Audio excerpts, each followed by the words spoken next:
ꯃꯌꯥꯝꯕꯨ ꯊꯣꯏꯕꯤ ꯀꯩꯁꯥꯝꯅ ꯇꯔꯥꯝꯅ ꯑꯣꯛꯆꯕꯒ ꯂꯣꯏꯅꯅ ꯏꯀꯣꯛꯅꯣꯅ ꯈꯨꯔꯨꯝꯖꯔꯤ ꯉꯁꯤꯁꯨ ꯃꯍꯧꯁꯥꯒꯨꯝ ꯃꯌꯥꯝꯒꯤꯗꯃꯛꯇ ꯌꯥꯝꯅ ꯅꯨꯡꯉꯥꯏꯔꯕ ꯋꯥꯔꯤ ꯃꯆꯥ ꯑꯃ ꯄꯨꯗꯨꯅ ꯂꯥꯛꯆꯔꯤ ꯋꯥꯔꯤ ꯑꯁꯤꯕꯨ ꯊꯥꯕꯤꯔꯛꯄꯅ ꯃꯥꯏꯄꯥꯛꯄꯤꯁꯅꯨ ꯍꯧꯖꯤꯛ ꯃꯌꯥꯝꯒꯤ ꯃꯐꯝꯗ ꯋꯥꯔꯤ ꯑꯁꯤ ꯈꯨꯗꯣꯜ ꯇꯝꯖꯔꯤ ꯃꯌꯥꯝ ꯄꯨꯟꯅ ꯇꯥꯃꯤꯟꯅꯔꯁꯤ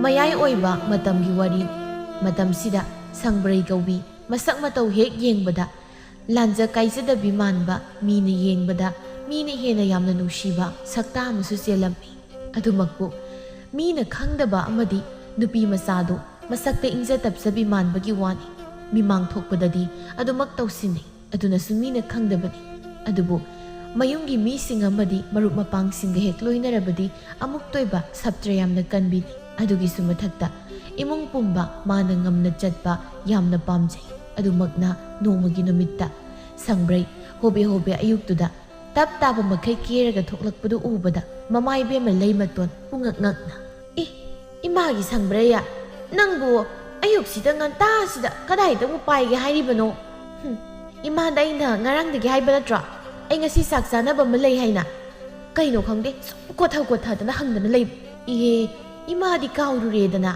까우닝이 이마디 아이나 와마 하이바다 까우이가 까우디가 이마나 파자 누가이나 따비바 붙어보 야우브라 이해 마게 하우나비시야 아무 하우라클레 이마 따생나 까우버니니 베마낭 이마 낭냐 얌나 까우건비마 떠라이 յան khra leinabaने singdo khra yamsa chadu yaro sing chabasibu kaudi haibro o singdu saradi singba hengatledana adu oiradi kaugandredana ꯃꯁꯤꯅ ꯉꯥꯡꯕꯁꯤꯃ ꯑꯣꯏꯗ ꯄꯥꯗ ꯃꯃꯥꯅ ꯑꯣꯏꯗ ꯄꯥꯗ ꯍꯥꯏꯔꯛꯄꯗꯨꯗ ꯁꯪꯕ꯭ꯔꯩ ꯆꯠꯀꯗꯒꯤ ꯇꯧꯔꯝꯕꯗꯨ ꯆꯞ ꯂꯦꯞꯂꯒ ꯃꯃꯥꯒꯤ ꯃꯅꯥꯛꯇ ꯐꯝꯊꯔꯛꯂꯒ ꯈꯔ ꯂꯨꯊꯔꯞ ꯇꯧꯅ 이마나 어이다 바다 하이라가 나한 뱀뱀나보 수마이나 하이레이네 까리 하이레이노 쯧짜부 와디 오이랑거니 하이바 타자디 아스 암타 또코세 따코바 하이로 하이 따르게 마나 하이바 가우건보 와세 그이노도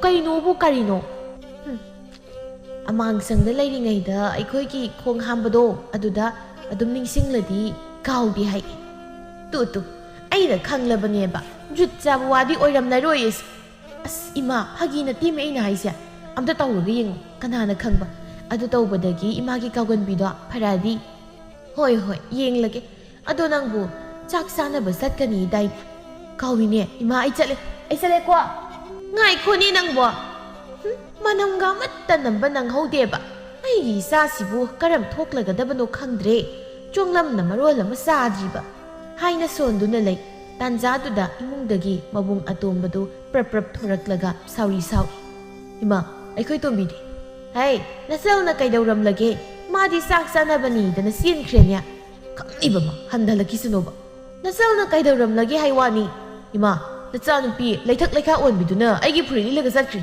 ꯏꯁꯦ ꯐꯨꯔꯤꯠ ꯑꯃꯒꯤꯕꯨ ꯋꯥ ꯑꯣꯏꯅ ꯍꯦꯛ ꯇꯧꯔꯗꯅ ꯐꯨꯔꯤꯠꯇꯣ ꯑꯩꯅꯗꯤ ꯁꯤꯠ ꯌꯥꯝꯅ ꯁꯨꯔꯒ ꯍꯣꯔꯦꯟ ꯅꯨꯄꯤ ꯎꯅꯕꯗ ꯂꯤꯠꯀꯦ ꯍꯥꯏꯅ ꯀꯣꯟꯌꯥꯏꯅ ꯇꯛꯂꯒ ꯊꯝꯂꯤꯕꯅꯦꯕ ꯑꯗꯨ ꯀꯔꯤꯗꯤ ꯎꯄꯥꯏ ꯂꯩ ꯂꯤꯠꯂꯒ ꯆꯠꯈ꯭ꯔꯦꯗꯅ ꯅꯠꯇꯦ ꯅꯪꯕꯨ ꯇꯥꯟꯅꯔꯨꯔꯒ ꯃꯨꯜꯂꯨꯒꯦ ꯍꯥꯏꯔꯤꯕ꯭ꯔꯣ ꯑꯗꯨꯒꯤ ꯍꯥꯏꯕ ꯅꯠꯇꯦꯗ ꯏꯃꯥ ꯍꯣꯏꯅ ꯈꯔ ꯋꯥꯔꯛꯑꯣ ꯍꯥꯏꯋꯥꯗ ꯉꯝꯗ꯭ꯔꯦ ꯑꯩꯅ ꯍꯥꯏꯕꯗꯤ ꯂꯧꯕꯤꯗ꯭ꯔꯦ ꯑꯗꯨ ꯅꯪꯁꯨ ꯃꯕꯨꯡꯅꯤ ꯅꯣꯏꯅ ꯋꯥꯔꯛꯄꯗꯤ ꯌꯥꯏꯗꯅ ꯍꯦꯛ ꯍꯥꯏꯔꯨꯔꯒ ꯑꯁꯤ ꯍꯦꯛꯇ ꯍꯥꯏꯔꯛꯀꯅꯤꯕ ꯅꯣꯏꯅ ꯄꯣꯛꯄ ꯅꯠꯇ꯭ꯔꯣ ꯅꯣꯏꯅ ꯋꯥꯔꯛꯇ꯭ꯔꯗꯤ ꯀꯅꯥꯅ ꯋꯥꯔꯛꯇꯣꯔꯤꯒꯦ ꯑꯩꯈꯣꯏꯅ ꯀꯔꯤ ꯑꯣꯏꯗꯅ ꯃꯥꯕꯨ ꯋꯥꯔꯛꯄ ꯉꯝꯅꯤꯗꯅ ꯃꯕꯨꯡꯅꯤꯗꯅ ꯋꯥꯔꯛꯄ ꯀꯩꯁꯨ ꯀꯥꯏꯗꯦꯗ ꯀꯥꯏꯗꯒꯤꯅꯣꯗ ꯑꯩꯈꯣꯏꯅ ꯍꯥꯏꯕ ꯋꯥꯒ ꯂꯧꯕꯤꯕ ꯅꯠꯇꯦꯗ ꯑꯗꯨꯅꯤꯗꯅ ꯅꯣꯏ ꯐꯥꯎꯕ ꯍꯥꯏꯕ ꯂꯧꯗ꯭ꯔꯕꯗꯨꯗ ꯅꯃꯥ ꯑꯩꯅ ꯍꯥꯏꯕꯗꯤ ꯀꯥꯏꯗꯒꯤ ꯂꯧꯔꯅꯤ ꯁꯨꯃꯥꯏꯅ ꯁꯨꯝ ꯅꯥꯎ ꯆꯥꯍꯜꯂꯗꯤ ꯍꯌꯦꯡꯋꯥꯏ ꯃꯌꯨꯝ ꯃꯀꯩ ꯄꯥꯜꯂꯀꯥꯟꯗꯗꯤ ꯅꯣꯏ ꯁꯣꯏꯗꯅ ꯆꯤꯡꯊꯣꯛꯄ ꯁꯣꯏꯖꯔꯣꯏ ꯀꯩꯗꯧꯕꯒꯤ ꯆꯤꯡꯊꯣꯛꯇꯧꯔꯤꯅꯣ ꯃꯥꯁꯨ ꯃꯥꯅ ꯊꯣꯛꯄ ꯉꯝꯅꯕ ꯑꯗꯨꯝ ꯄꯪꯂꯩ ꯃꯔꯩꯖꯅꯤ ꯏꯃꯥ ꯍꯣꯏꯅ ꯑꯗꯨꯃꯥꯏꯅ ꯈꯟꯕꯗꯒꯤꯅꯤ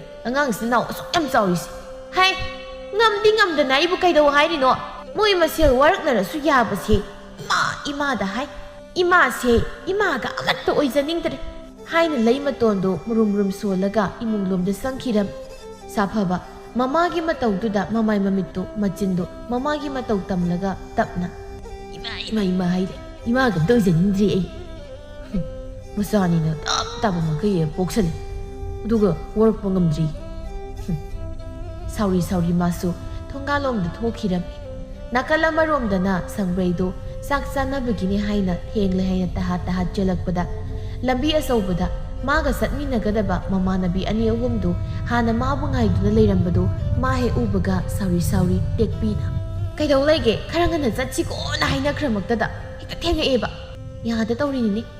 "ꯌꯥꯔꯣꯏ, ꯅꯪ ꯌꯥꯔꯣꯏꯕ. ꯈꯔ ꯊꯨꯔꯣ ꯌꯥꯔꯦ." "ꯂꯥꯛꯑꯦꯍꯦ. ꯑꯗꯣ ꯉꯔꯥꯡ ꯑꯩꯅ ꯍꯥꯏꯕꯗꯣ ꯌꯥꯎꯔꯛꯇ꯭ꯔꯣ?" ꯕꯦꯝꯕꯦꯝꯗꯤ ꯀꯩꯅꯣ ꯍꯥꯏꯕ ꯈꯪꯖꯗꯕꯅ ꯏꯉꯛ ꯉꯛꯅ "ꯀꯩꯅꯣ ꯃꯥꯅ ꯍꯥꯏꯁꯤꯕꯣ? ꯀꯩꯒꯤ ꯑꯣꯏꯅꯤꯒꯦ?" "ꯃꯥꯒꯤ ꯁꯤꯗꯣ ꯑꯗꯨꯅꯤ" ꯍꯥꯏꯅ ꯃꯈꯨꯠꯅ ꯏꯪꯒꯤꯠ ꯇꯧꯗꯨꯅ ꯌꯨꯅꯤ ꯍꯥꯏꯅ ꯇꯥꯛꯂꯝ꯫ ꯕꯦꯝꯕꯦꯝ ꯋꯥꯈꯜ ꯇꯥꯔꯗꯨꯅ "ꯑꯣ ꯁꯝꯕ꯭ꯔꯩ, ꯅꯪ ꯉꯁꯤꯗꯤ ꯑꯗꯨ ꯇꯧꯒꯦ ꯍꯥꯏꯔꯅꯨ." "ꯀꯩꯒꯤꯅꯣ ꯑꯃꯨꯛ? ꯋꯥꯈꯜ ꯈꯪꯇꯥꯒ ꯇꯥꯔꯛꯏꯁꯤꯅ ꯀꯔꯤ ꯂꯥꯏꯒ ꯑꯃꯨꯛ ꯑꯣꯛꯅꯔꯒꯦ?" "ꯂꯥꯏ ꯑꯣꯛꯅꯕꯒꯤ ꯋꯥ ꯅꯠꯇꯦꯕ ꯆꯥꯛ ꯆꯥꯅꯕꯗꯣ ꯅꯨꯄꯤ ꯉꯥꯛꯇ ꯆꯥꯅꯅꯤ ꯍꯥꯏꯗꯣ ꯌꯥꯗ꯭ꯔꯦ." "ꯀꯩꯅꯣ ꯅꯪꯅ ꯍꯥꯏꯁꯤꯕꯣ?" ꯇꯦꯛꯄꯤꯅ "ꯆꯥꯛ ꯆꯥꯅꯕꯗꯣ ꯅꯨꯄꯥꯁꯨ ꯌꯥꯎꯕ ꯇꯥꯔꯦ." "ꯑꯗꯨꯅ ꯑꯃꯨꯛ ꯀꯔꯝ ꯀꯥꯟꯗ ꯈꯟꯅꯔꯤꯕ? ꯑꯩꯉꯣꯟꯗ ꯀꯩꯝꯇ ꯍꯥꯏꯗ꯭ꯔꯤꯕꯅ ꯀꯔꯤꯒꯤ?" "ꯕꯦꯝꯕꯦꯝꯅ ꯃꯥꯒꯤ ꯈꯪꯅꯕ ꯅꯨꯄꯥ ꯄꯨꯅꯔꯛꯁꯦꯅ ꯍꯥꯏꯅꯔꯛꯄꯗꯒꯤꯅꯤ. ꯅꯪꯒꯤꯗꯤ ꯈꯪꯅꯕ ꯂꯩꯇꯕꯗꯨꯗ ꯀꯩꯝꯇ ꯍꯥꯏꯔꯛꯇ꯭ꯔꯕꯅꯤ." "ꯅꯣꯏꯒꯤꯁꯦ ꯑꯩꯕꯨ ꯁꯤꯠꯆꯤꯔꯣ? ꯑꯗꯨ ꯑꯣꯏꯔꯁꯨ ꯀꯔꯤꯅꯣ ꯀꯗꯥꯏꯅꯣ ꯍꯥꯏꯗꯨꯗꯤ ꯍꯥꯏꯐꯦꯠꯇꯁꯨ ꯍꯥꯏꯕ ꯌꯥꯕꯅꯤ." ꯇꯦꯛꯄꯤꯅ "ꯌꯥꯔꯦꯁꯦ, ꯂꯣꯏꯈ꯭ꯔꯕ ꯋꯥꯁꯤꯗ ꯍꯧꯗꯣꯛꯅꯔꯣꯏꯁꯤ. ꯑꯗꯨꯒꯤ ꯁꯔꯨꯛ ꯈꯔ ꯊꯨꯅ ꯆꯠꯅꯕ ꯇꯧꯁꯦꯕ. ꯑꯁꯣꯝꯗ ꯂꯥꯛꯇ꯭ꯔꯦ ꯍꯥꯏꯗꯅ ꯁꯥꯎꯅꯔꯝꯗꯅ ꯂꯣꯏꯔꯝꯕ ꯇꯥꯔꯦ. ꯂꯥꯛꯑꯣ." "ꯑꯗꯨꯅ ꯐꯕꯅꯤ. ꯃꯣꯏꯁꯨꯅꯦ ꯋꯥꯗꯣ ꯂꯦꯞꯅꯔꯗꯤ ꯂꯦꯞꯅꯈꯤꯕꯗꯨꯗ ꯌꯥꯔꯦ. ꯃꯁꯤꯗ ꯑꯃꯃꯨꯛ ꯍꯥꯏ." "ꯕꯦꯝꯃ, ꯅꯪꯅ ꯈꯪꯗꯕꯒꯤꯅꯤ. ꯃꯁꯤꯗ ꯆꯥꯛ ꯆꯥꯅꯕ ꯆꯠꯂꯨꯒꯦꯗꯪ ꯍꯥꯏꯔꯨꯕꯗꯅꯦ ꯃꯥ ꯌꯥꯎꯗ꯭ꯔꯗꯤ ꯌꯥꯔꯣꯏ ꯍꯦꯛꯇ ꯍꯥꯏꯔꯛꯑꯦ. ꯑꯗꯨꯗꯕꯨ ꯀꯥꯏꯗꯒꯤ ꯌꯥꯅꯕ ꯇꯧꯕꯗ ꯍꯦꯛꯇ ꯋꯥ ꯍꯣꯡꯉꯤꯅꯤ." "ꯏꯁ, ꯆꯥꯛ ꯆꯥꯅꯕꯕꯨ ꯅꯋꯥꯗꯣ ꯍꯥꯏꯗ꯭ꯔꯗꯤ ꯌꯥꯗꯕꯩ ꯃꯑꯣꯡꯅꯦꯕ." ꯇꯦꯛꯄꯤꯅ "ꯕꯦꯝꯃ, ꯅꯪꯅꯗꯤ ꯅꯨꯄꯥ ꯀꯣꯏꯅꯧ ꯍꯥꯏꯁꯨ ꯌꯥꯗꯦ. ꯑꯗꯨꯅ ꯂꯥꯏꯅ ꯍꯥꯏꯔꯤ. ꯑꯩꯈꯣꯏꯗꯤꯅꯦ ꯀꯣꯏꯅꯔꯨꯔꯕ ꯀꯧꯕꯅꯤꯅ ꯋꯥꯗꯣ ꯍꯦꯛꯇ ꯍꯥꯏꯗꯅ ꯇꯧꯔꯨꯕꯗ ꯀꯥꯏꯅꯗꯣꯏꯕ. ꯑꯗꯨꯅ ꯍꯥꯏꯗ ꯌꯥꯗ ꯇꯧꯔꯤꯅꯤ." "ꯏꯁ, ꯂꯣꯏꯔꯦ. ꯊꯕꯛ ꯈꯨꯗꯤꯡ ꯍꯥꯏꯗꯅ ꯑꯗꯨꯝ ꯂꯩꯗꯣꯏ ꯁꯔꯨꯛꯄꯨꯗꯤ ꯕꯦꯝꯃ, ꯑꯩꯒ ꯑꯣꯏꯔꯗꯤ ꯇꯣꯛꯄꯨ ꯇꯣꯛꯅꯅꯤ.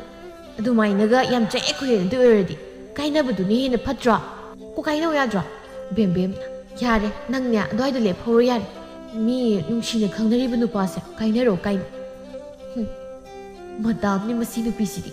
ꯃꯥꯏ ꯅꯨꯄꯥꯁꯦ ꯌꯥꯝ ꯄꯥꯝꯗꯨꯔ ꯃꯥꯜꯂꯦ. ꯃꯁꯛꯁꯤꯒ ꯍꯨꯏꯅ ꯀꯩꯅꯣ ꯌꯥꯝ ꯄꯥꯝꯖꯕꯗꯨ ꯃꯥꯜꯂꯦ ꯍꯥꯏꯋꯥꯅꯤ." ꯇꯦꯛꯄꯤꯅ "ꯌꯥꯔꯦ ꯅꯪꯁꯨ. ꯃꯤꯒꯤ ꯑꯗꯨꯛ ꯅꯨꯡꯁꯤꯕ ꯅꯨꯄꯥꯗꯣ ꯀꯩꯅꯣ ꯃꯥꯜꯂꯤ ꯀꯥꯏꯅ." "ꯏꯕꯦꯝꯃ, ꯅꯪꯁꯨꯅꯦ ꯍꯥꯏꯁꯦ. ꯑꯗꯩꯗꯤ ꯅꯪꯅꯦ ꯑꯩꯈꯣꯏꯅꯤ ꯆꯪꯗꯅ ꯅꯆꯤꯟ ꯐꯣꯠꯆꯤꯟꯕꯁꯨ ꯑꯣꯏꯔꯔꯣꯏ." "ꯍꯥꯏꯖꯔꯔꯣꯏ. ꯑꯩ ꯀꯩꯝꯇ ꯍꯥꯏꯖꯔꯔꯣꯏ." ꯍꯥꯏꯔꯒ ꯁꯪꯕ꯭ꯔꯩꯗꯨ ꯅꯣꯛꯅꯤꯡꯕꯗꯨ ꯈꯥꯡꯖꯤꯟꯕ ꯉꯝꯗ ꯐꯥꯛ ꯅꯣꯛꯂꯒ ꯂꯝꯖꯥꯎꯗꯨ ꯊꯨꯡꯅ ꯆꯠꯂꯤ꯫ ꯃꯥꯒꯤ ꯃꯇꯧꯗꯨꯗ ꯃꯃꯥꯟꯅꯕꯤ ꯑꯅꯤꯗꯨꯗꯤ ꯋꯥꯗꯤ ꯍꯥꯏꯗ ꯐꯩꯅ ꯌꯦꯡꯂꯒ ꯃꯇꯨꯡꯗ ꯏꯟꯅꯈꯤꯔꯝꯃꯤ꯫ ꯃꯐꯝꯗꯨ ꯌꯧꯔꯕꯗ ꯃꯃꯥꯟꯅꯕꯤ ꯃꯌꯥꯝꯗꯨꯒ ꯃꯥꯒꯤ ꯈꯪꯅꯕ ꯅꯨꯄꯥꯁꯤꯡꯗꯨꯒ ꯄꯨꯝꯂꯥꯡꯗꯅ ꯆꯥꯅ ꯊꯛꯅꯕ ꯃꯌꯥꯝꯗꯨ ꯁꯤꯜ ꯂꯥꯡꯂꯤ꯫ ꯃꯌꯥꯝ ꯃꯔꯛꯇꯨꯗ ꯈꯪꯅꯕꯗꯤ ꯌꯥꯎꯗꯕ ꯃꯇꯥꯎꯒꯤ ꯃꯇꯨꯡ ꯏꯜꯂꯛꯄ ꯃꯥꯂꯌꯥꯅ ꯃꯇꯥꯎ ꯈꯣꯏꯗꯣꯡꯒꯤ ꯅꯥꯀꯣꯡ ꯃꯌꯥꯗ ꯆꯤꯔꯣꯜ ꯇꯧꯕꯩ ꯀꯔꯤꯕꯣꯏ "ꯈꯣꯏꯗꯣꯡ, ꯅꯣꯏ ꯃꯌꯥꯝ ꯃꯔꯛꯁꯤꯗ ꯅꯨꯄꯥ ꯈꯪꯅꯗꯕ ꯅꯨꯄꯤ ꯑꯃ ꯌꯥꯎꯋꯦ ꯍꯥꯏꯗꯥꯏꯅꯦ? ꯑꯗꯨ ꯀꯩꯗꯧꯔꯒꯦ?" "ꯀꯩꯗꯧꯕ ꯅꯠꯇꯦ. ꯑꯗꯣ ꯑꯩꯒꯤ ꯌꯥꯅꯕ ꯑꯝꯇ ꯁꯤꯟꯕꯤꯌꯨꯗꯅ." "ꯑꯗꯨꯕꯨ ꯃꯗꯨꯃꯗꯤ ꯑꯩꯉꯣꯟꯗ ꯍꯥꯏꯔꯛꯂꯅꯤ. ꯅꯕꯨꯛ ꯐꯠꯇ ꯇꯧꯅꯨꯗ. ꯑꯗꯨꯝꯇꯪꯗꯤ ꯑꯩꯒꯤ ꯃꯇꯦꯡ ꯄꯥꯡꯕꯤꯕꯅꯤ ꯈꯜꯂꯒ ꯁꯤꯟꯕꯤꯕ ꯌꯥꯏꯗꯅ. ꯅꯪꯅꯅꯦ ꯅꯨꯄꯤꯗꯨ ꯀꯣꯏꯗ ꯌꯥꯗꯦ ꯈꯜꯂꯒ ꯃꯁꯛꯇꯨꯕꯨꯗꯤ ꯇꯥꯛꯎ ꯍꯥꯏꯔꯁꯨ ꯇꯥꯛꯀꯦ. ꯑꯗꯨꯕꯨ ꯍꯥꯏꯌꯣ ꯍꯥꯏꯕꯗꯨꯃꯗꯤ ꯍꯥꯏꯔꯛꯑꯅꯨ." "ꯅꯣꯏꯁꯤꯗꯤ." "ꯏꯇꯥꯎ, ꯅꯪꯅ ꯈꯪꯗꯕꯒꯤꯅꯤ. ꯃꯗꯨꯒꯤ ꯅꯨꯄꯤꯗꯣ ꯅꯨꯄꯤꯅꯤ ꯍꯥꯏꯕꯒꯤ ꯋꯥꯅꯤ. ꯅꯨꯄꯥ ꯃꯔꯥ ꯌꯥꯝ ꯍꯦꯟꯕꯅꯤ. ꯑꯗꯨꯅ ꯇꯜꯂꯦꯕ. ꯍꯦꯔꯥ, ꯅꯨꯄꯤꯅ ꯁꯥꯊꯤꯒꯦꯅ ꯁꯥꯊꯤꯔꯕꯗ ꯆꯥꯛꯈꯨꯝꯗ ꯃꯉꯥꯏ. ꯑꯗꯨꯗꯒꯤ ꯀꯌꯥꯝ ꯁꯥꯊꯤꯅꯤꯅ.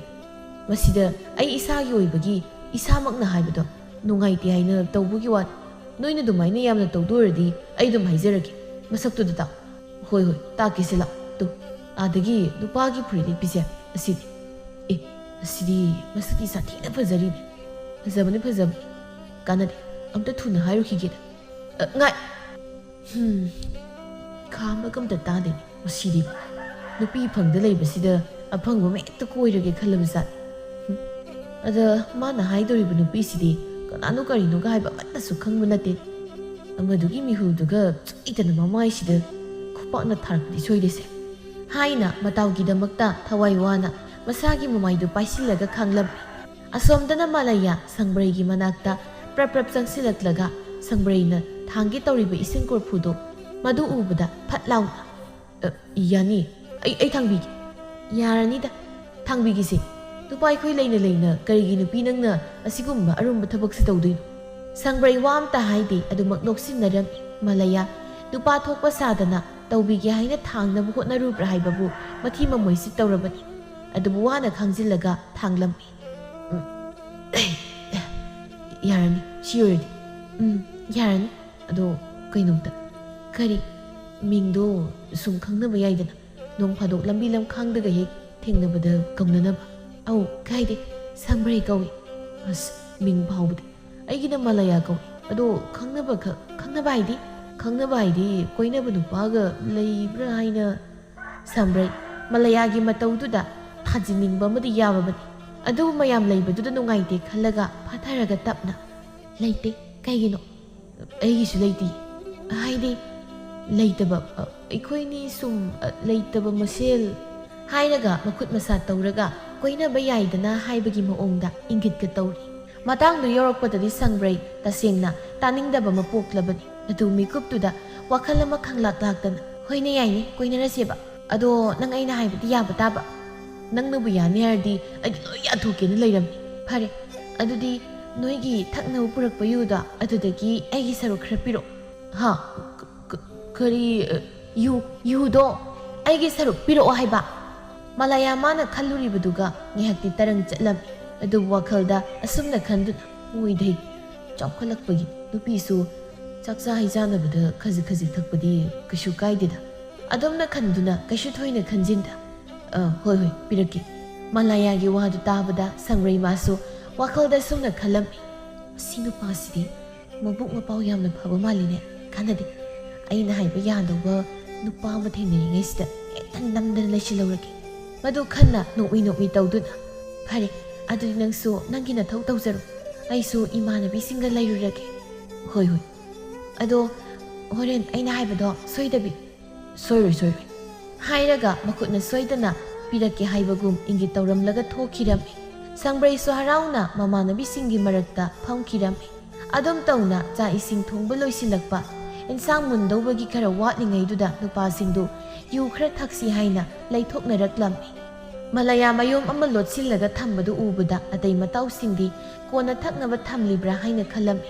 Aduna karimta hairamte. Adom tawna khara thaklaba tungda Malaya mirak narak yenglaga Sangraigi manakta laktuna. Makol ama tai khanna Sangraidu mamai laithorakpada Malayana yudu thangatlaga ingit tawrakpadagi masu lakke haibagum ingit tawrammi. Adom tawna lona kana khanganda khara tasinbadagidi chak charamdaidu lakpaga iman manaduna karan haipekka taraklami.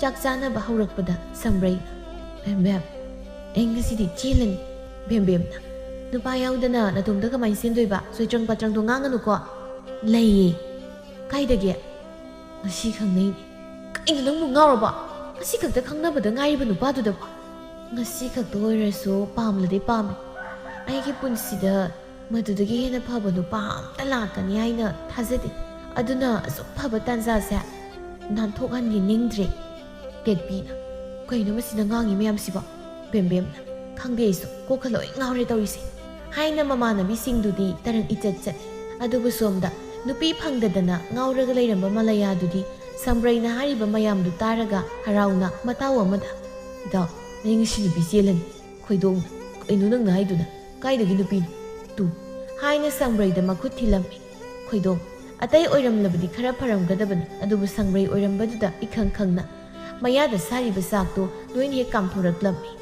Laibak phadana sangoida sangna saba oibana atopada kamsin bahaidudi oiramte aduna lamdrabadi bigaramadi oiramna dawbani Malayadi matawdo hare khanna manamda pop thabiraduna tapna zawni nangbo kanasu tanaraktene khoidong isingdu lamlaga tapna thakchillaga ne taba soramu hontaraga ibo matung manaudi sari thaklingaida adugumbasu chadawado harakat I aina hari wadubu karida kabi yarodana haina solaga Malaya magi safam thokpa sakhiram cha ising chanaba loiraba matung koli kari kara pheng masamba loiraba matung gyang pothanaraga mayum da halasi haina hainaraklam bemna Sangbrai law chalase kaidano kaido oinige yumdani dana ai ngasidi yumda halaroi kaino masina haisiba tekpina Sangbrai nangi sibo asengbaira asengbaini kaino ai ngasi chela dawni Bem bem kayno mana ngasi tawkhalisibo tekpi khangde isu koka loi ngaureda bem bem na sangbre nangnya chen garasu nongu phajana numit thanaraga chelo ngasidi numit phai phati su khangde lao yumdan na batawrase ba haina mata ani du sangdana kanna them adubu sangbre mana thokpa amada numit phawa phataba ta darkar oidi aidi ngasi chelani hai sida wa loi bem bem as sip kari nungi lakmina rubadoni tekpi khini soidana muwa taba tarimi kaino noini na hainai duba bem bem anta themaga punaba tawdradi yararoi tekpi pibam sida kamai themdei khangdi kyana ba hekta sangbrai kaino haibane bem bem na khangi ne kaishu aide yumna salasi haiba e ai chatloi ba ai tamalaya ai nangbu ngairi ne hairaga makhut khatlaga kauram nupadudi nupi phanglani khanna harau hoi lage bem bem tap kamdong ni side pane tawri sisu harau bana noire bro kinom tawri ni kamdong ni side kamdong bai bu kaino bai leti chen tam sam sa su yana ribo haina ani dusu khamlamde adum tawna menthong amata tada sakhang na banumituda adumak nupa nupi ani du chen bada takhiram pau han balak labadu pau bada mamai bema adudi pungak ngaklibani adubu makoina wakhala amada tawna pau han bagi laklamba ahal singdu hek han khibaga imung lomdo onsilaga leimaton hai atomba nang amta thoklau kaidoragi ma hai nachal sina sien khribasia nang buki dana soi dana sien khibo oirini kaini ma nai duba masani rang pam dana sien khi masa nupi sibu aingona gumu badanam pidana hai badanam pi bagi wa na tenya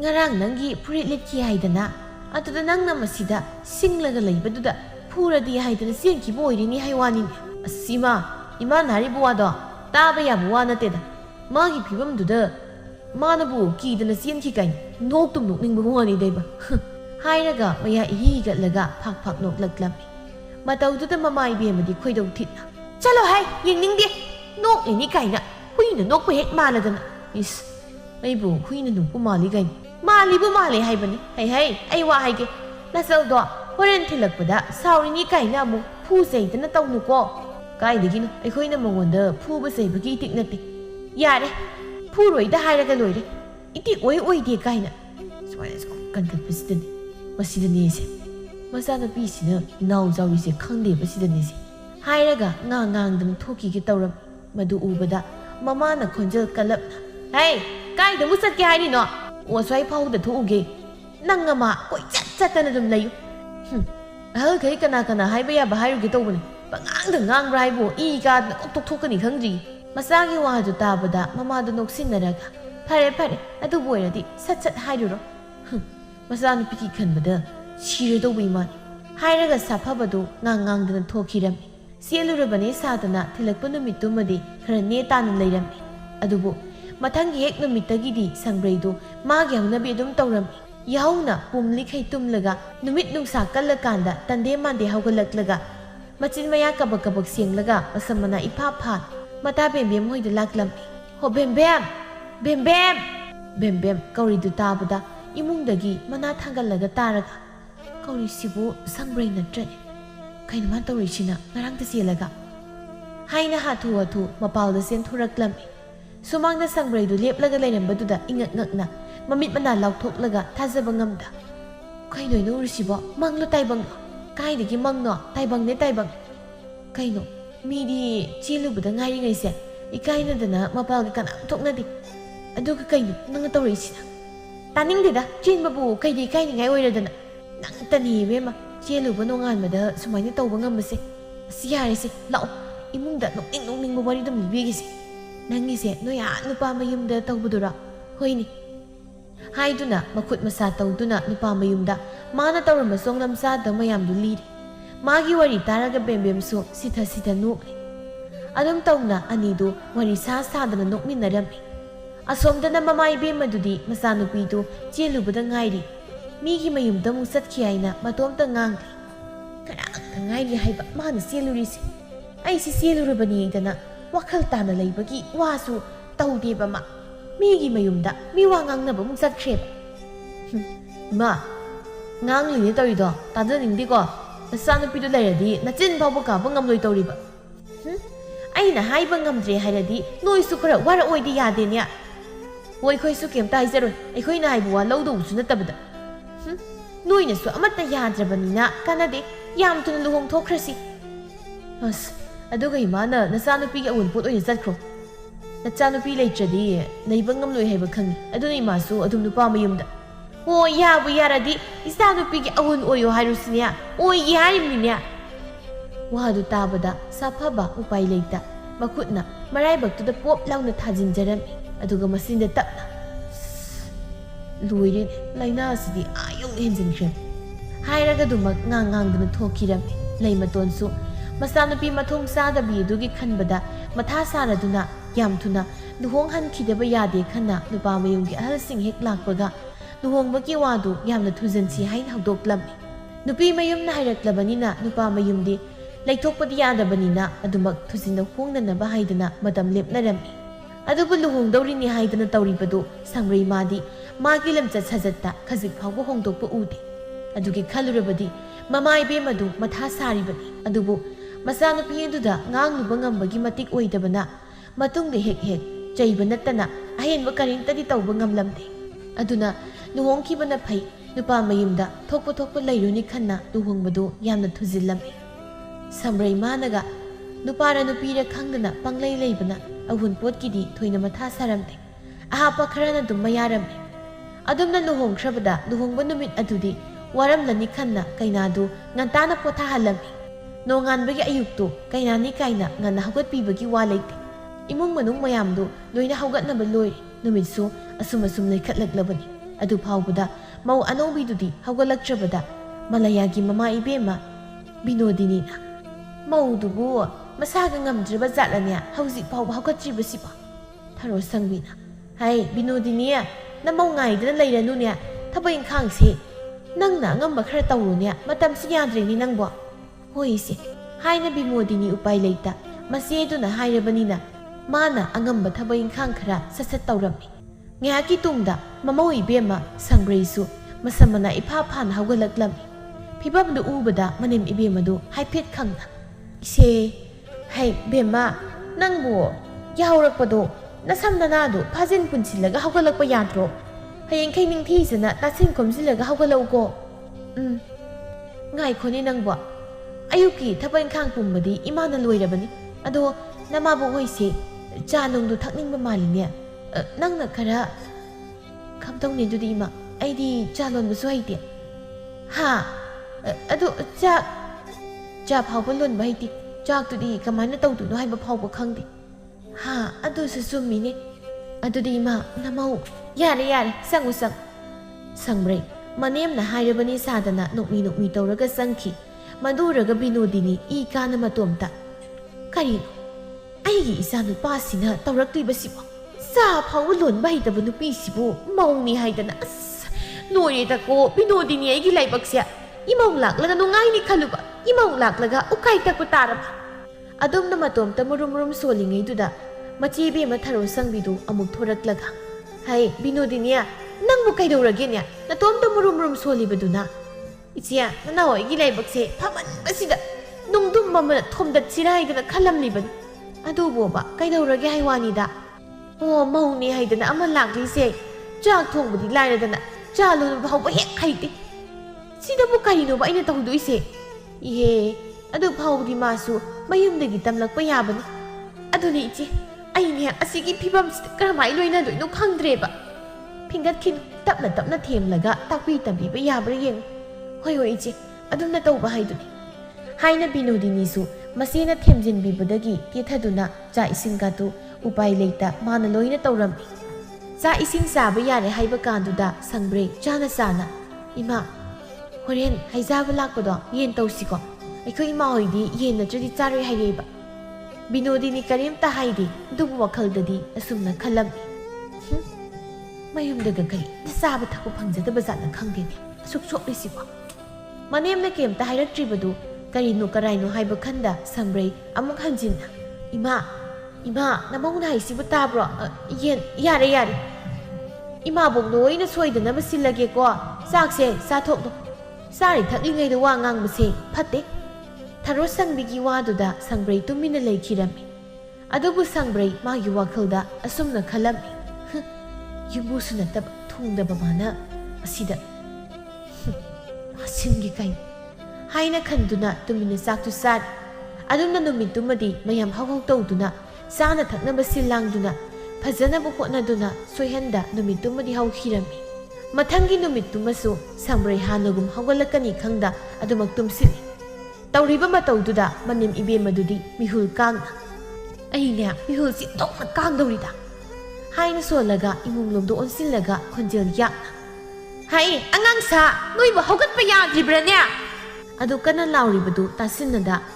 ಅದುಮಕ್ ಮಾನ ಥೋಕ್ಪ ತುಮ್ಸಿಲಿ ಅದುಬು ಅಹಲ್ ಒಯ್ರಬ thorough ಸಂಗ್ಬಿದು ತಾಬದ ಹೈನದ್ರದುನ hi ಬಿನೋದಿನಿಯಾ ಕೈದೌಬ ಯಾರೋಗೇನೆ ನಂಗ್ನ ದುಕ್ಕನ love ಖೋಂಗ್ಲಿಬದುಬ ಇಸಿಯಾ ಅಂಗಾಂಗ್ಸಿಂಗ್ಸೆ ಅಮತ್ತ ಹೌಗತ್ತೆ ಹಾಯ್ದನ ಹೌದೋಕ್ಲಂಬನಿ high ಬೇಮಾ ನಂಗಿ ಯುಂಬಾಲ್ಸ್ಯಾ ಇಸಿಯನ್ಯಾ ಕೋಕ್ತುಮಸು ngೌಸಿಲೈ ಖಂಗ್ರಿರಿ ಇಚೆ ಐನ್ಯಾ ಕರಿ ಹಾಯ್ಗದಬನು ಹಾನದಗಿಸು ವಾಜರಕ್ಲೆ ಅದುಬುನೆ ಬೇಮಾ ಹಾಯ್ದಿ ಹಾಯೈದಿಬು ನಂಗ್ ಖರದಿ ವಾಖಿದೌರಿಯೇ ಸೇಸೆ ಇಸಿಯೇಸು ಅಂಗಂಬ ಪಾಂಗ್ಸಿಲಕ್ಕೆ ಥಬ ಇಂಖಾಂಗ್ಸೆ ಮೌದಂಗೈ ಲೈರದೆ ಯಾರರೋಯ್ ಮೌನಿನ ತೌರಿಸಿಸು ಜತಾನಿ ತೌರಿ me ಖ್ವಾಯ್ಗ ಮಾನದ್ರೆ high high ಖತ್ನದಬಿ ಇಂಗ್ನೆ ಇಂಗ್ನ ಹೈನರಗ Thames ನೌದನ ಲೈಮಿನೌಕೋ ꯃꯤꯒꯤ ꯃꯃꯥꯡꯗ ꯂꯥꯎꯅ ꯈꯣꯡꯅ ꯇꯧꯔꯒ ꯐꯖꯕ ꯅꯠꯇꯦ ꯍꯥꯏꯅ ꯊꯔꯣ ꯁꯪꯕꯤ ꯃꯅꯥꯎ ꯅꯨꯄꯤꯕꯨ ꯊꯦꯝꯖꯤꯜꯂꯤ ꯑꯗꯨꯝꯅ ꯊꯕꯛ ꯏꯪꯈꯥꯡꯗꯨ ꯂꯣꯏꯔꯕ ꯃꯇꯨꯡ ꯆꯥꯛ ꯏꯁꯤꯡ ꯆꯥꯕ ꯂꯣꯏꯔꯒ ꯎꯄꯥꯏ ꯂꯩꯇ ꯅꯨꯃꯤꯠꯇꯨꯃꯗꯤ ꯁꯪꯕ꯭ꯔꯩ ꯀꯣꯂꯤꯛꯇꯨꯗꯤ ꯃꯥꯒꯤ ꯃꯊꯧꯅꯤ ꯍꯥꯏꯅ ꯍꯨꯟꯗꯣꯛꯇꯨꯅ ꯊꯝꯂꯝꯂꯕꯗ ꯎꯄꯥꯏ ꯂꯩꯇ ꯁꯧ ꯁꯧ ꯂꯥꯎꯅ ꯐꯦꯡꯂꯤ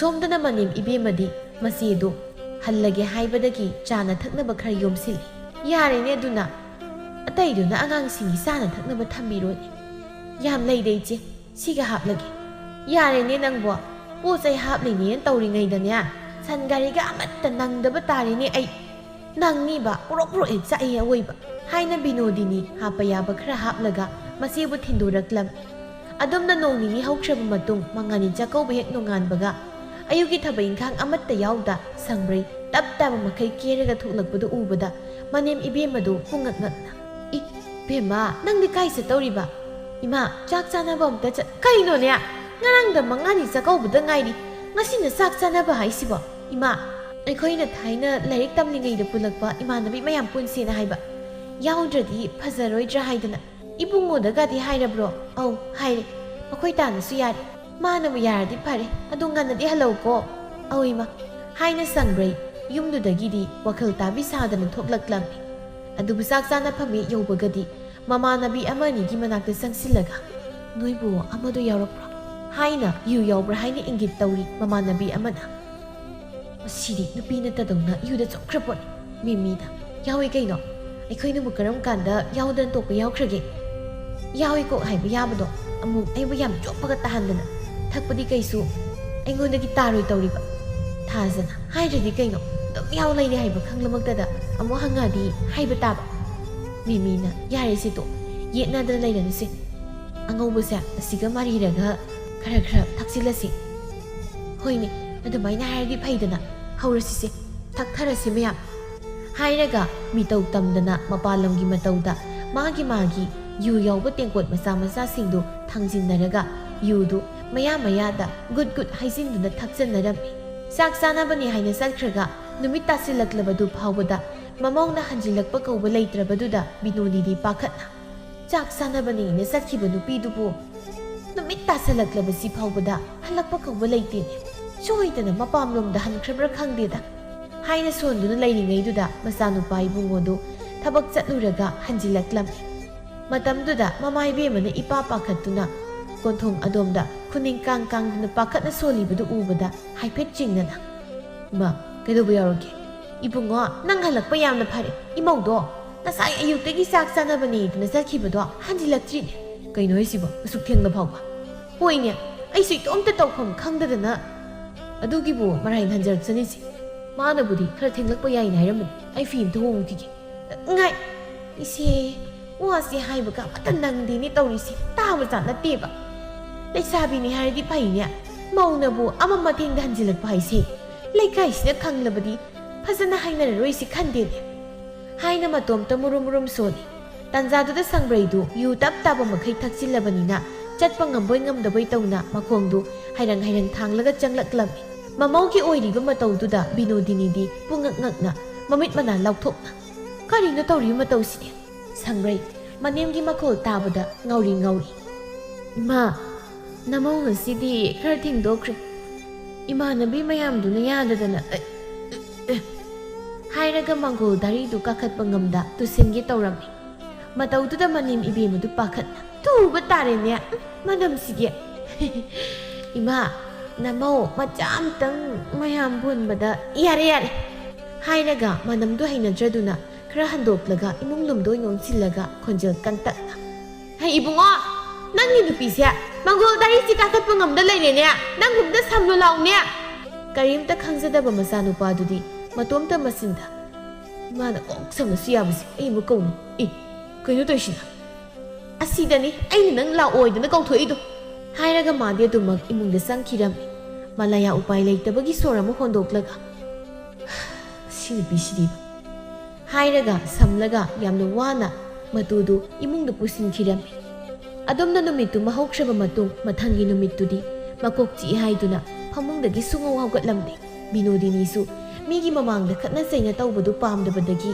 ꯋꯥꯔꯁꯨ ꯋꯥꯅ ꯊꯕꯛ ꯏꯪꯈꯥꯡ ꯄꯨꯝꯕ ꯃꯥꯅ ꯂꯣꯏꯅ ꯍꯣꯠꯅꯔꯝꯃꯤ ꯋꯥꯔꯛꯂꯕꯅꯤꯅ ꯃꯥꯁꯨ ꯀꯟꯅꯗꯤ ꯅꯠꯇꯕꯤꯗ ꯃꯆꯥꯅꯨꯄꯥꯗ ꯏꯕꯨꯡꯉꯣ ꯅꯪꯒꯤ ꯅꯨꯄꯤꯁꯦ ꯅꯪꯅ ꯈꯔ ꯉꯥꯡꯉꯨꯅꯤ ꯃꯥꯅ ꯇꯧꯔꯤꯕꯁꯤꯗꯤ ꯃꯧ ꯑꯃ ꯑꯣꯏꯕꯒꯤ ꯂꯤꯆꯠ ꯁꯥꯖꯠ ꯆꯠꯇꯦꯅꯦ ꯏꯃꯥ ꯑꯩꯁꯨ ꯍꯥꯏꯔꯤꯅꯤ ꯍꯥꯏꯔꯁꯨ ꯃꯥꯅ ꯊꯣꯛꯄ ꯃꯍꯦꯛꯇ ꯈꯨꯝꯂꯛꯏꯅꯤ ꯃꯆꯤꯟꯁꯦ ꯁꯨꯛꯂꯦꯞ ꯂꯦꯞꯇꯦ ꯑꯩꯁꯨ ꯃꯥꯒ ꯑꯣꯟꯁꯤꯟꯅꯕ ꯇꯟꯗꯅ ꯃꯥꯅ ꯊꯣꯛꯄ ꯇꯧꯅꯤꯡꯕ ꯇꯧꯔꯁꯅꯨ ꯍꯥꯏꯗꯅ ꯊꯥꯗꯣꯛꯂꯕꯅꯤ ꯍꯩ ꯃꯗꯨ ꯌꯥꯕ ꯅꯠꯇꯦ ꯍꯨꯏ ꯉꯥꯎꯔꯕꯗꯤ ꯍꯨꯏꯕꯨ ꯊꯤ ꯍꯥꯏꯕ ꯑꯃ ꯂꯩꯕꯅꯤ ꯅꯇꯨꯁꯤꯅ ꯐꯠꯇ ꯅꯨꯡꯗ ꯊꯣꯛꯂꯕꯗꯤ ꯀꯅꯥꯒꯤ ꯅꯨꯄꯤꯅꯣ ꯍꯥꯏꯗꯅ ꯊꯤꯅꯔꯛꯇꯧꯔꯤꯕꯅꯤ ꯑꯗꯨꯒ ꯋꯥꯈꯜ ꯇꯥꯅꯕ ꯇꯞꯅ ꯍꯥꯏꯌꯨꯀꯣ ꯅꯪ ꯑꯩꯅꯁꯨ ꯃꯇꯥꯡ ꯆꯥꯕꯗ ꯉꯥꯡ ꯁꯛꯇꯅ ꯇꯥꯛꯄ ꯌꯥꯕ꯭ꯔꯥ ꯌꯦꯡꯒꯦ ꯍꯣꯏ ꯏꯃꯥꯅ ꯈꯔ ꯉꯥꯡꯂꯒ ꯌꯦꯡꯉꯤ ꯑꯩ ꯊꯕꯛ ꯊꯦꯡꯉꯤꯃ ꯑꯩ ꯆꯠꯂꯒꯦ ꯍꯣꯏ ꯌꯦꯡꯗꯅ ꯆꯠꯂꯨꯀꯣ ꯑꯧ ꯍꯥꯏꯅ ꯃꯥꯗꯤ ꯑꯗꯨꯃꯛ ꯊꯕꯛꯅꯤ ꯍꯥꯏꯅ ꯆꯠꯈꯤꯔꯝꯃꯤ ꯁꯪꯕ꯭ꯔꯩ ꯆꯥꯛ ꯆꯥꯕ ꯌꯥꯔꯦ ꯍꯥꯏꯔꯀꯥꯟꯗ ꯊꯣꯔꯛꯂꯒ ꯆꯥꯔꯝꯂꯒ ꯋꯥꯂꯥꯡꯒ ꯑꯃꯠꯇ ꯍꯥꯏꯗ ꯃꯈꯨꯠ ꯊꯣꯛ ꯍꯥꯝꯂꯒ ꯑꯃꯨꯛ ꯃꯈꯣꯏ ꯀꯥ ꯇꯝꯅ ꯆꯪꯈꯤꯔꯝꯃꯤ ꯇꯧꯔꯤꯕ ꯃꯇꯧꯗꯨꯗ ꯕꯤꯅꯣꯗꯤꯅꯤ ꯃꯤꯍꯨꯜ ꯀꯥꯡꯅ ꯃꯆꯤꯜꯗ ꯃꯁꯤꯕꯨ ꯃꯃꯥꯏꯁꯤꯕꯨ ꯁꯥꯎꯟ ꯇꯣꯞꯄ꯭ꯔꯥ ꯈꯪꯗꯦꯅꯦ ꯏꯅꯦꯝꯁꯤꯅ ꯉꯝꯗ ꯊꯣꯡꯂꯤꯕꯁꯦ ꯀꯣꯜꯂꯤꯛꯁꯦ ꯑꯩꯅ ꯂꯣꯏꯁꯤꯟꯒꯦ ꯀꯥꯏꯅ ꯈꯟꯕꯒꯤ ꯋꯥꯈꯜ ꯂꯩꯇꯦꯅꯦ ꯍꯥꯏꯅ ꯑꯗꯨꯝ ꯁꯣꯜꯂꯒ ꯂꯩꯍꯧꯔꯝꯃꯤ ꯑꯗꯨꯝꯅ ꯅꯨꯃꯤꯠ ꯑꯗꯨꯃꯁꯨ ꯍꯧꯈ꯭ꯔꯕ ꯃꯇꯨꯡ ꯅꯣꯡ ꯅꯤꯅꯤꯗꯨꯗꯤ ꯋꯥ ꯀꯟꯅ ꯍꯥꯏꯅꯗ ꯃꯥꯅ ꯑꯉꯝꯕ ꯊꯕꯛ ꯏꯪꯈꯥꯡ ꯁꯠ ꯇꯧꯁꯤꯟꯅꯗꯨꯅ ꯂꯩꯔꯝꯃꯤ ꯑꯗꯨꯝꯅ ꯇꯧꯕꯗꯨꯗ ꯕꯤꯅꯣꯗꯤꯅꯤ ꯃꯃꯧꯗꯨ ꯋꯥꯈꯜ ꯈꯔꯗꯤ ꯇꯥꯔꯕꯣꯏ ꯅꯤꯡꯂꯝꯃꯤ ꯑꯗꯨꯒꯗꯤ ꯍꯨꯝꯅꯤ ꯃꯔꯤꯅꯤ ꯁꯨꯔꯛꯄꯗ ꯁꯪꯕ꯭ꯔꯩꯗꯨ ꯃꯥꯒꯤ ꯍꯧꯅꯕꯤꯗꯨ ꯑꯃꯨꯛ ꯍꯧꯔꯛꯂꯝꯃꯤ ꯑꯌꯨꯛ ꯉꯟꯇꯥꯗꯨꯗ ꯃꯐꯤ ꯃꯔꯣꯜ ナꯅ ꯁꯦꯠꯂꯒ ꯇꯞ ꯇꯥꯕ ꯃꯈꯩ ꯀꯦꯔꯒ ꯑꯃꯨꯛ ꯊꯣꯔꯛꯂꯝꯃꯤ ꯃꯗꯨ ꯎꯕꯗ ꯃꯅꯦꯝ ꯏꯕꯦꯝꯃꯗꯨ ꯄꯤꯁꯨꯝ ꯁꯨꯛꯅ ꯃꯧ ꯅꯪꯕꯨ ꯀꯥꯏꯗ ꯆꯠꯀꯦ ꯍꯥꯏꯔꯤꯕꯅꯣ ꯏꯃꯥ ꯆꯥꯛ ꯆꯥꯅꯕ ꯑꯝꯇ ꯆꯠꯂꯨꯒꯦ ꯇꯧꯕꯅꯤ ꯕꯦꯝꯃ ꯅꯪꯒꯤ ꯆꯥꯛꯁꯤ ꯆꯥꯁꯨ ꯑꯣꯟꯊꯣꯛꯅ ꯆꯥꯅꯩꯗ 이마기 와타시디 아이부 얌나 잣간바기 모옹다 꾸이드리다 낭나 싹사나바니드나 쌀루바다 낭시 비에마 마우니 하이바 가우데바 파이다 와시 얌나 강나바세 아이디 오토 아이나로이더리다 까리기 와 얌나 강나바 하 하이나로이 가까이드나 낭니세 부 우스트리바 하이바드로 헤라 상갈라가노다 아하니 이니 뽕이 하이바기 하이팜토 있는두고 하이바니 빠나도고 이와나 빠나다다나 이마노이나 빠나비레냐 아이나 싹님 무삿보다 이마노 팅팜 톡대 Kariya, hey, sasabi, yutakbiya.